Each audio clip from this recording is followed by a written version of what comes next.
For me personally, when I decided that I wanted to start developing down that bayside stretch, I looked at the land and the small slither of land that kind of stretches itself from Carrum to Mordialloc, and I thought that's exactly where I want to be, because I knew that for any purchaser that was self-inclined to know what they were looking for, and if they wanted that prestige sort of luxury of living close to the bay, that they would be looking in that same pocket of land. So we've made a conscious effort to start buying land along that stretch, knowing that people want to be metres away from the bay. You know, that stretch of beach is one of the most beautiful parts of Melbourne waterfront. So to be, a stone's throw away from that makes a big difference, not only, for your morning and afternoon walks, but also, inviting friends and family down to spend the day with you.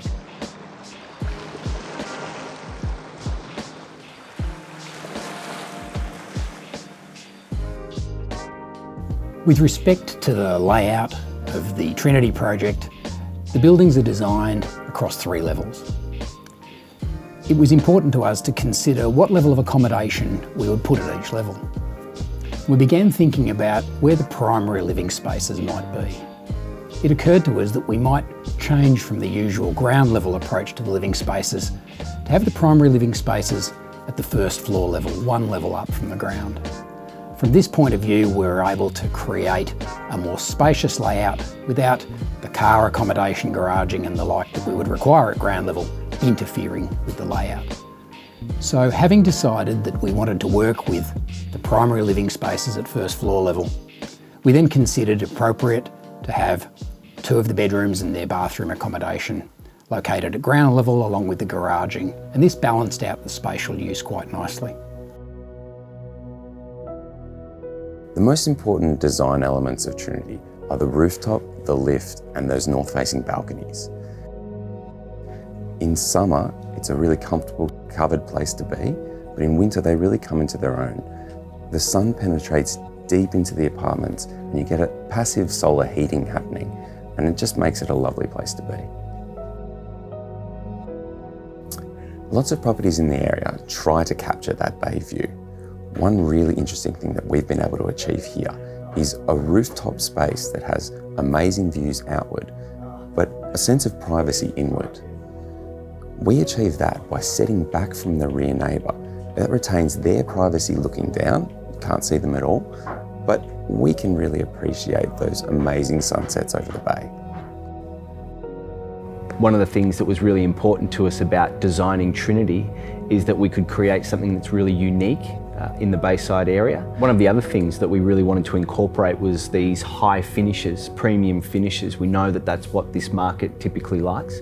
So we engaged one of Melbourne's most renowned interior designers, Libby Thornton, to come in and choose all of the colour palettes, to go through different stones, the joinery, making sure that we had fully fitted out wardrobes that wouldn't just necessarily look good from the eye, but also practicality and functionality as well. So with Trinity, we sort of wanted to go that extra mile and create something that was going to be pretty special and pretty unique to a small group of people, particularly the downsizers. So for starters, we wanted to capture the views that we were going to get. So the rooftop decks are quite spacious, but they also take into account the views that you get of the Dandenong Ranges, the wetlands, and also the city, but most of all capsulating the beautiful views that you've got of the bay.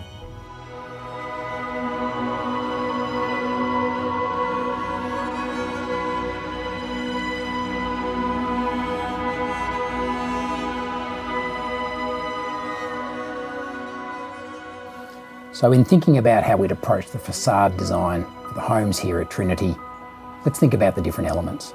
So for a start, we've got some different floor levels and some different vertical modules. And to start to bring these shapes to life, it's important to remember here that we wanted each of these homes to have an individual design element.